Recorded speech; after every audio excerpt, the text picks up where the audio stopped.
ആരിനി ആരെ ഫോൺ വിളിച്ചെന്ന് പറഞ്ഞാലും നമ്മളെ ബാധിക്കുന്ന പ്രശ്നമല്ല. നമ്മൾ ആരും പേഴ്സണലി നമ്പർ ആർക്കും കൈമാറാറില്ല.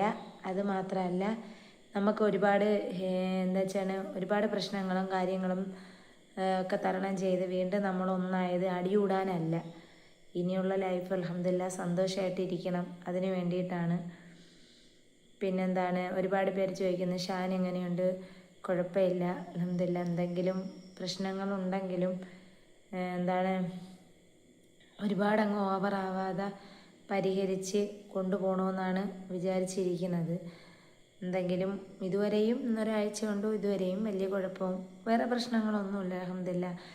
ഇനിയിപ്പം ഷാനെ സംബന്ധിച്ചിടത്തോളം ഗുണ്ടേ അങ്ങനെയൊന്നും അല്ല കേട്ടോ. വിരട്ടും കാര്യങ്ങളും ഒക്കെ ഉണ്ടാവും.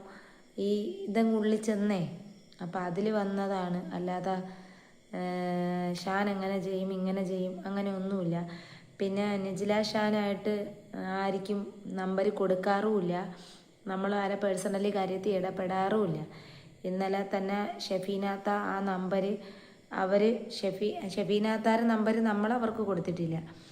ഷെഫീനാത്താരെ നമ്പറിൽ അവർ അവിടെ നിന്ന് ഷാൻ്റെ ഉമ്മ വിളിച്ചെന്ന് പറയണം. പക്ഷേ എന്നിട്ട് ബീൻ്റെ നമ്പർ ഷെഫീനാത്താണ് കൊടുത്തത്. ഞാൻ വിളിച്ച് ചോദിച്ചിട്ടുണ്ടായിരുന്നു. എനിക്ക് ഇതിൻ്റെ ഒന്നും യാതൊരു ആവശ്യങ്ങളും ഇല്ല. ആരെ നമ്പരും ആർക്കും കൊടുത്ത് തെറി വിളിപ്പിക്കാനും ഒന്നിനും ഒരു പരിഹാരമല്ല. മേലെ റബ്ബ് കണ്ടുകൊണ്ടിരിക്കണം. അങ്ങോട്ടും ഇങ്ങോട്ടും ചീത്ത വിളിക്കാനോ ബഹളം വയ്ക്കാനോ വേറെ ഒന്നിനും നമുക്ക് ടൈമും ഇല്ല. പിന്നെ ഞാൻ ബ്ലോക്ക് ലിസ്റ്റിലാണ് ഷാൻ്റെ ഉമ്മാനെ ഇട്ടേക്കണം. എന്തെങ്കിലും അത്യാവശ്യം ഉണ്ടെങ്കിൽ മാത്രമാണ് ഞാൻ അവരെ വിളിക്കുന്നത്. എനിക്കങ്ങനെ അത്യാവശ്യങ്ങളും ഇല്ല. എനിക്ക് എന്തെങ്കിലും പറയണ്ടെങ്കിൽ ഷാൻ്റെ അടുത്ത് പറയും. കാരണം സമൂഹത്തിൽ എൻ്റെ ഉമ്മ ഒരിക്കലും ബീനിനെ അങ്ങോട്ട് വിളിച്ചിട്ടില്ല. ബീൻ ഇങ്ങോട്ടാണ് എൻ്റെ ഉമ്മാനെ വിളിക്കുന്നത്. ഇവർ തേടിപ്പിടിച്ച് അങ്ങോട്ട് വിളിക്കുന്നത്. നമ്മളെക്കുറിച്ച് എതിരി വീഡിയോ ചെയ്യണമെന്ന് ഇവർക്കറിയാം. പിന്നെ എന്തിനാണ് വിളിക്കുന്നത്? എന്ത് കാര്യത്തിനാണ് വിളിക്കുന്നത്? നിജിലാരെ ഷാൻ്റെയും കാര്യം പറഞ്ഞ് ആരെയും വിളിക്കേണ്ട. കാരണം നമുക്ക് എന്തെങ്കിലും പ്രശ്നങ്ങളുണ്ടെങ്കിൽ തങ്ങളിൽ പറഞ്ഞ് സംസാരിച്ച് തീർക്കാവുന്ന പ്രശ്നങ്ങളെ നമ്മളെ ഇടയിൽ ഇനി ഉണ്ടാവുള്ളെന്ന് പ്രതീക്ഷിക്കുന്നു ഇൻഷാ അല്ലാഹ്. പിന്നെ ഒന്നത്തെ കാര്യം,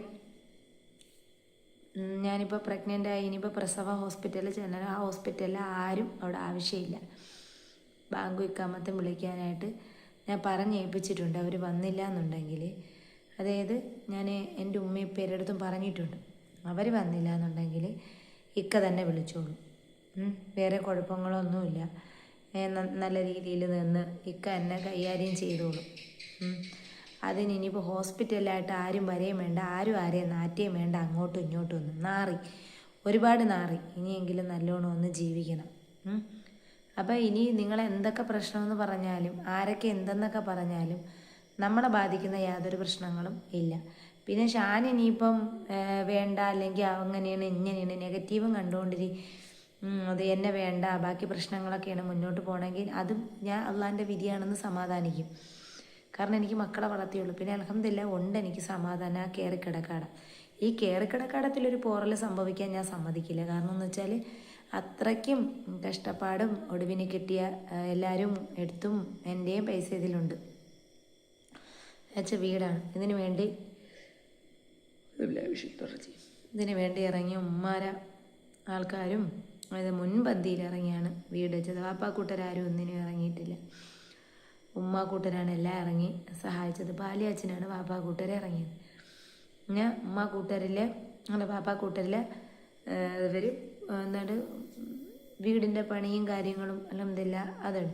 അല്ലാതെ ഒരു സഹായം ആരുടെ ചോദിച്ചിട്ടില്ല. അതിൻ്റെ ആവശ്യം വന്നില്ല. കാരണം വലിയ വീടല്ല. 960 സ്ക്വയർ ഫീറ്റ് 960 തോന്നുന്നു സ്ക്വയർ ഫീറ്റ് വീടാണിത്. പിന്നെയാണ് എക്സ്ട്രാ അടുക്കളയൊക്കെ ഇറക്കി. പിന്നെയാണ് ഞാൻ ബാക്കി പൈസ പണി ചെയ്ത്. പാലിയച്ഛന് പന്തൽ വർക്കും ഇതൊക്കെ കെടുത്തിട്ട് കുറച്ച് 10 ബാക്കി പണി ഇതുണ്ടായിരുന്നു. അതിൽ എന്തായാലും ഇത്തിരി പൈസ തികഞ്ഞുള്ളൂ. അപ്പോൾ ബാക്കി കുറച്ചും കൂടെ ഉണ്ടായിരുന്നു എൻ്റെ പൈസ.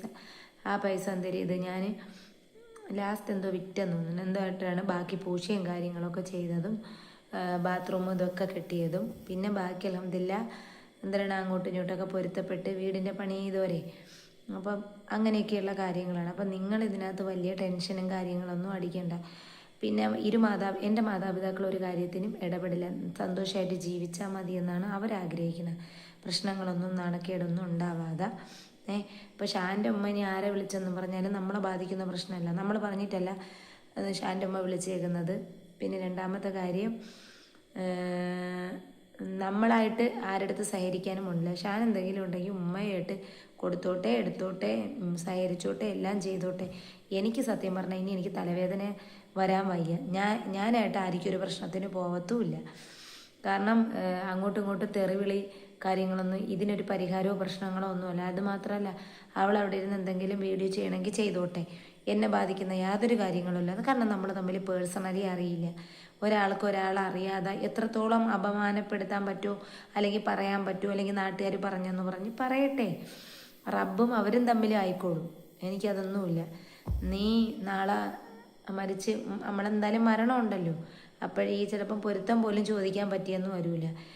പിന്നെ രണ്ടാമത്തെ കാര്യം, നമ്മളായിട്ട് ഒരു പ്രശ്നത്തിന് ആർക്കും വരത്തുമില്ല. നമ്മൾ കൂടുതലും നമ്മളെ കണ്ടന്റിൽ തന്നെയാണ് വീഡിയോ ചെയ്യുന്നത്. നാളെ തന്നെ ഈ ബ്ലഡിൻ്റെ റിസൾട്ട് എല്ലാം കിട്ടണം, ഹോസ്പിറ്റലിൽ കാണിക്കണം. ഒരുപാട് ടെൻഷനും പ്രയാസത്തിലാണ് ഞാൻ തന്നെ കഴിഞ്ഞു പോണത്.